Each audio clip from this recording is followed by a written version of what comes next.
पर अधिक जानकारी के साथ हमारे साथ संवाददाता कुलभूषण सक्सेना भी जुड़ चुके हैं। कुलभूषण, आपसे जानकारी चाहेंगे कि जिस तरीके से अभी तक हम अपने संवाददाता के पास उन्होंने किया, रात के अंधेरे में 3 बजे ऐसे कोई उन्होंने बड़े नक्सलाइट को नहीं पकड़ा है कि रात के अंधेरे में 3 बजे आश्रम में घुस जाओ या किसी के घर में घुस जाओ।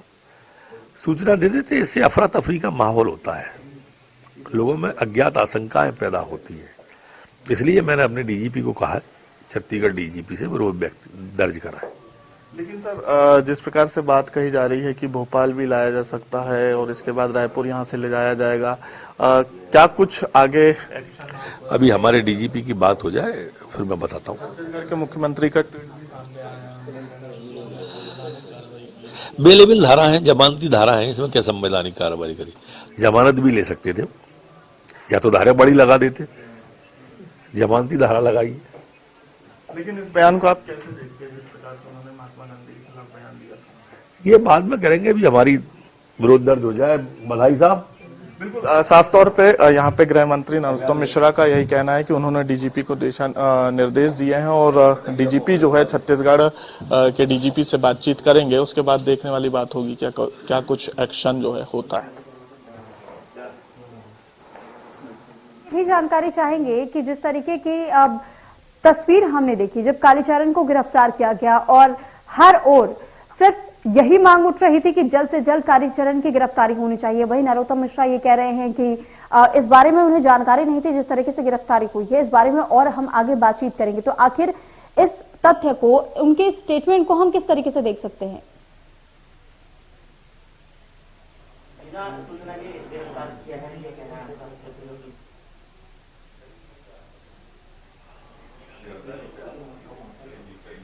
कुलभूषण, क्या आप तक हमारी आवाज पहुंच रही है?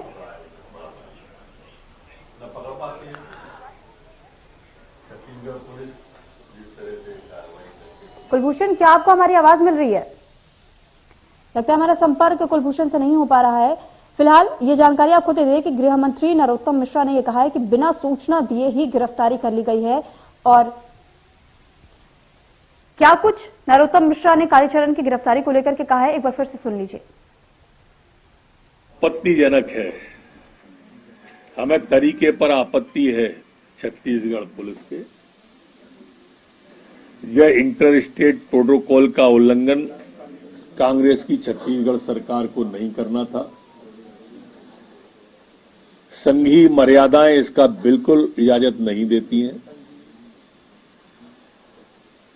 उन्हें सूचना देनी चाहिए थी।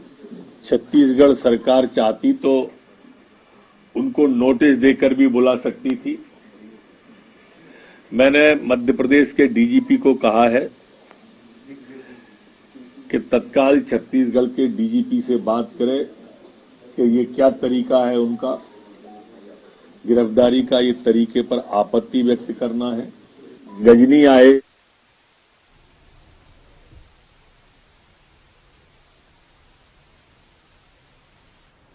तो अभी आपने नरोत्तम मिश्रा का सुना कि किस तरीके से गृह मंत्री नरोत्तम मिश्रा ने ये कहा है कि छत्तीसगढ़ पुलिस ने जिस तरीके से कालीचरण को गिरफ्तार किया है ये आपत्तिजनक है, क्योंकि प्रोटोकॉल का उल्लंघन हुआ है। प्रोटोकॉल के तहत ये गिरफ्तारी नहीं हुई है। बिना किसी की अनुमति के और बिना किसी तरीके का प्रोटोकॉल पालन किए हुए छत्तीसगढ़ की पुलिस ने एक्शन लिया है। हालांकि इस बारे में जानकारी सबसे पहले राज्य सरकार को होनी चाहिए थी, लेकिन क्योंकि राज्य सरकार को भी इस बात की जानकारी नहीं थी, ना ही राज्य की पुलिस को इस बात की जानकारी थी, और बिना जानकारी दिए इस तरीके की गिरफ्तारी पर उन्होंने आपत्ति जाहिर की है। तो उनका कहना है कि जानकारी सबसे जरूरी थे, लेकिन जानकारी दिए बगैर ये गिरफ्तारी हुई है, बिना सूचना दिए गिरफ्तारी हुई है, जिसकी आलोचना करते हुए गृह मंत्री नरोत्तम मिश्रा नजर आए। तो खुजराहो से कालीचरण की गिरफ्तारी की गई है और गिरफ्तारी को लेकर के जहां एक और सीएम भूपेश बघेल ने ट्वीट करते हुए कहा है कि अगर न्याय दिलाने में इतना विलंब होता है तो वो भी एक प्रकार का न्याय है। तो वहीं दूसरी ओर गृह मंत्री नरोत्तम मिश्रा का यह कहना है कि छत्तीसगढ़ पुलिस पर आपत्ति उन्होंने जाहिर की। जिस तरीके से कालीचरण को गिरफ्तार किया गया उस पर भी उन्होंने आपत्ति जाहिर की कि ना कोई नोटिस दिया गया है, ना ही कोई प्रोटोकॉल का पालन हुआ है, और ना ही इस बात की जानकारी गृह मंत्री तक पहले पहुंचाई गई थी कि कालीचरण को गिरफ्तार किया जाना है, और प्रोटोकॉल का उल्लंघन उन्होंने इसे बताया है। तो नाराजगी जाहिर करते हुए नरोत्तम मिश्रा नजर आए छत्तीसगढ़ पुलिस पर और उन्होंने कहा है कि कांग्रेस की सरकार लगातार इस तरीके का रवैया अपनाते रहती है, प्रोटोकॉल तोड़ना उनकी आदत है और इसी वजह से छत्तीसगढ़ पुलिस भी प्रोटोकॉल का उल्लंघन करते हुए मध्य प्रदेश की सीमा में जिस तरीके से दाखिल हुई और उसके बाद कालीचरण को गिरफ्तार किया। गिरफ्तारी को लेकर के हालांकि उन्होंने कुछ नहीं कहा, लेकिन उन्होंने कहा कि जिस तरीके से गिरफ्तारी हुई है उस पर उन्हें आपत्ति है। अगर प्रोटोकॉल के तहत ये पूरा अगर क्रम किया गया होता, यानी पूरी गिरफ्तारी को सफल बनाया गया होता तो उन्हें आपत्ति नहीं थी, लेकिन जिस तरीके से गिरफ्तार किया गया है बिना किसी नोटिस के और बिना जानकारी के प्रोटोकॉल का उल्लंघन करते हुए उन्होंने उस पर आपत्ति जाहिर की है। तो आज सुबह 4 बजे ही खुजराहो से कालीचरण को गिरफ्तार किया गया है और फिर सुबह 6 बजे छत्तीसगढ़ पुलिस लेकर कालीचरण को मध्य प्रदेश की सीमा से बाहर निकली। तो आपको वो स्टेटमेंट भी हमने सुनाया कि किस तरीके से गृह मंत्री नरोत्तम मिश्रा ने इस पर आपत्ति जाहिर की है और पूरा ये मामला एक बार फिर से आपको बता देते हैं कि आखिर कालीचरण की गिरफ्तारी की मांग क्यों उठ रही थी और इस पर अब विवाद भी क्यों हो रहा है। दरअसल कालीचरण ने एक कार्यक्रम में लोगों के बीच बातचीत करते हुए अपनी राय रखी थी और उन्होंने एक बेहद आपत्तिजनक टिप्पणी बापू पर कर दी थी, यानी कि महात्मा गांधी पर उन्होंने टिप्पणी की। कालीचरण ने कई सारे अपशब्दों का भी प्रयोग महात्मा गांधी के खिलाफ किया और उन्हें बेहद शर्मसार भी किया, जिस वजह से अब ये मामला तूल पकड़ता हुआ नजर आ रहा है और इस पर जल्द ही छत्तीसगढ़ की सरकार ने ये कहा था कि जल्द से जल्द कालीचरण की गिरफ्तारी होनी चाहिए, क्योंकि कोई भी इस तरीके से बापू का अपमान नहीं कर सकता।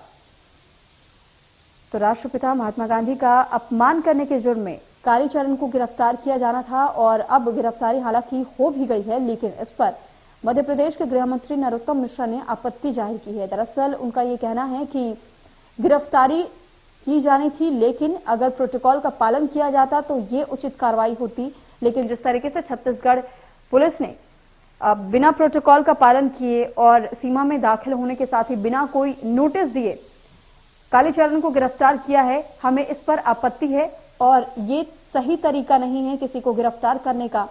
इसी पर नरोत्तम मिश्रा की तल्ख टिप्पणी भी देखने को मिली। तो आपको बता दें कि खुजराहो से कालीचरण को सुबह 4 बजे गिरफ्तार किया गया और सुबह 6 बजे छत्तीसगढ़ पुलिस कालीचरण को लेकर मध्य प्रदेश की सीमा से बाहर दाखिल हुई। और दूसरी ओर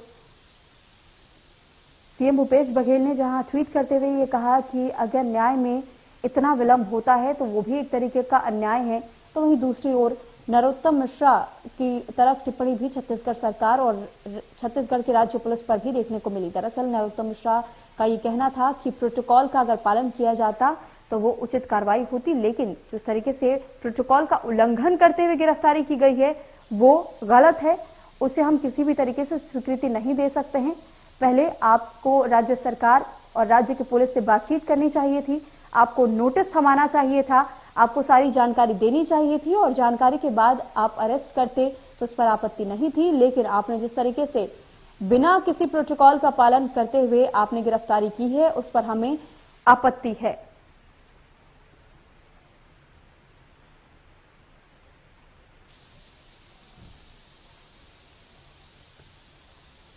तो कालीचरण की गिरफ्तारी की हालांकि मांग तो जोरों शोरों पर चल रही थी और इस बीच कालीचरण खुद गायब होने का प्रयास भी कर रहा था, क्योंकि ये खबर सामने आई थी कि उसने एक कॉटेज बुक किया था जहां पर वो छुपने की कोशिश में था, लेकिन उसके छिपने के पहले ही उसके ठिकाने का पता चल गया और छत्तीसगढ़ पुलिस वहां पर पहुंच गई, जिसके बाद कालीचरण की गिरफ्तारी की गई। हालांकि ये भी बेहद शर्मनाक है, क्योंकि जिस तरीके से कार्यक्रम में उसने आम जनता से बातचीत करते हुए आम जनता को जनोपदेश देते हुए उसने महात्मा गांधी की बेइज्जती की, राष्ट्रपिता महात्मा गांधी के खिलाफ अपशब्दों का इस्तेमाल किया और जो तमाम वहां पर श्रोतागण थे, साथ ही जो सन्यासी और साधु संत भी वहां पर मौजूद थे, उन पर भी अब सवाल खड़े हो रहे हैं। आपत्तिजनक है, हमें तरीके पर आपत्ति है छत्तीसगढ़ पुलिस के।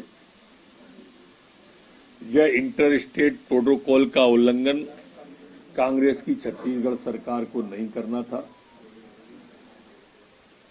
संघीय मर्यादाएं इसका बिल्कुल इजाजत नहीं देती हैं।